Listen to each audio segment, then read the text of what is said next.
अखबार से भी डेली उठते ही मैं और मेरे पापा दोनों उठती, अखबार भी आता और टीवी भी देखता रहता। मेरे पापा तो सोता ही नहीं।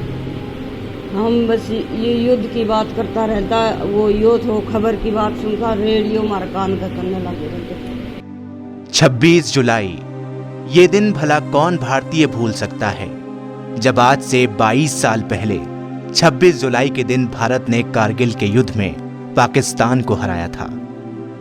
भारत की इस जीत के पीछे सैकड़ों जवानों ने कुर्बानियां दी थीं। इस युद्ध में भारत के तकरीबन 527 जवान शहीद हुए थे। उन्हीं में से एक थे 17 जाट रेजिमेंट के शीशराम नीमड़।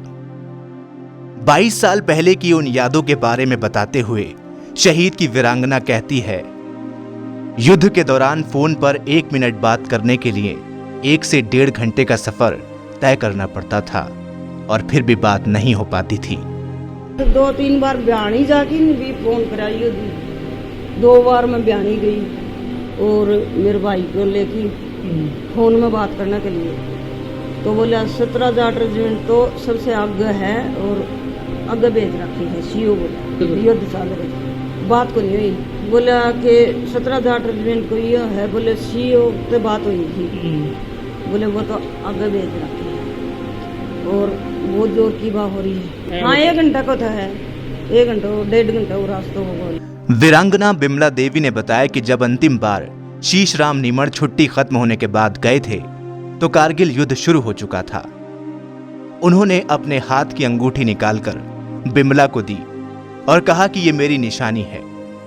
बाहर खेल रहे बच्चों को अंदर लेकर आए और दोनों बेटों का बिमला को हाथ पकड़ाकर कहा कि अब इनको तुझे ही संभालना है।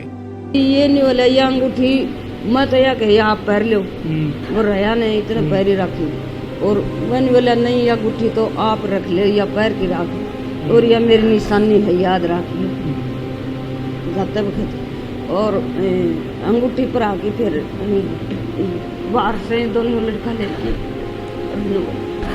ये मेरा दोनों लड़का है और ये अंगूठी और ये दोनों लड़के संभाल के रखना।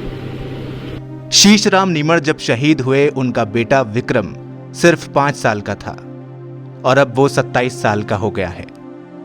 उन दिनों को याद करते हुए विक्रम भावुक हो जाता है और अपने पिता को याद करते हुए उसकी आंखों से आंसू बहने लगते हैं। उस टाइम पे जब पापा जी शहीद हुए थे उस टाइम पे मैं छोटा था, तब मेरे को इतना कुछ उस टाइम पे पता नहीं था, लेकिन अभी मैं जब उस चीज़ को याद करता हूँ तो मेरे को वो सारी चीज़ें मेरे को याद आ जाती हैं।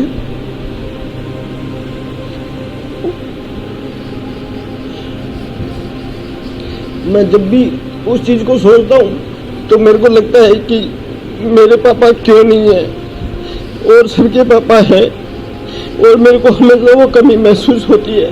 युद्ध में जाने से पहले शीशराम नीमड़ अपनी 5वीं तक पढ़ी पत्नी को एक कागज पर नंबर लिखकर दे गए थे और पूरा प्रोसेस बताया कि यदि फोन पर बात करनी है तो इन नंबरों पर कॉल करना और उसके बाद ये बोलना और ये बोलना ताकि बात हो जाए।